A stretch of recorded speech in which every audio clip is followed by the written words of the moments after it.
On est 4 potes. À cheval, ça a 4 pattes. Si on achète chacun une patte, ça fait... Faut prendre la patte avant droite. Attends. Fifi, 2 secondes. 4 copains, un cheval boiteux et beaucoup d'argent en jeu, voici Turf, la nouvelle comédie du réalisateur à succès Fabien Otteniente. Ce n'est pas forcément notre favori cette semaine et pourtant, depuis 10 ans, le cinéma de Fabien Otteniente se démarque en se cantonnant à ce qu'il sait faire de mieux, les comédies populaires. C'est un rapport au dimanche.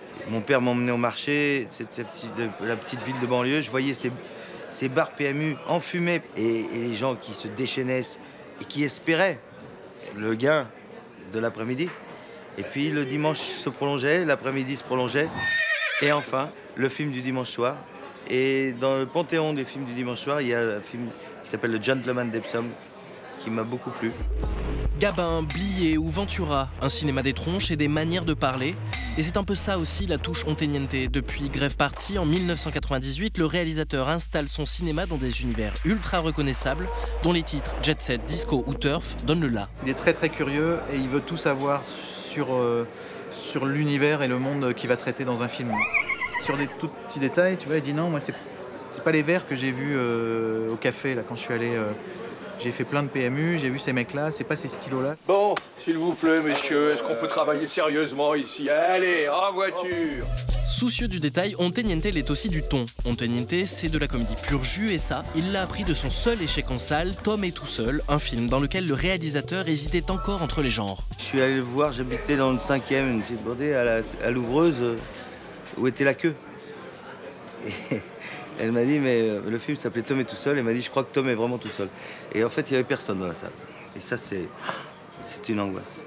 J'ai compris qu'il fallait assumer la comédie qui était en moi. Tu vois, c'était où? Alors, attendez, doucement.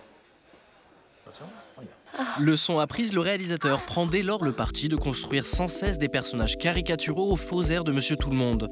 Un côté comédie à l'italienne qui lui va si bien. Je suis touché par son personnage, par exemple, de Patrick Chirac. Je trouve qu'il y a un truc... Voilà, c'est de pousser des petites choses de la vie quotidienne, des petits travers, des petites médiocrités, des petits ridicules.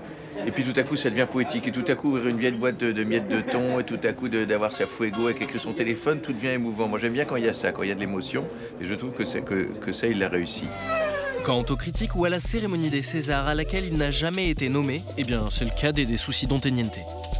J'ai jamais été vraiment attiré par le cinéma de la nouvelle vague. Quand j'ai commencé dans les festivals de court-métrage, j'étais un peu à part, le vilain canard. Et alors, il y avait les mecs avec des écharpes comme ça qui faisaient des films et racontaient des trucs. Mais ce que j'observais, c'est que quand les salles étaient pleines et que ça riait, c'était ma récompense. Et encore aujourd'hui, je peux vous dire que je bande quand j'entends une salle rire.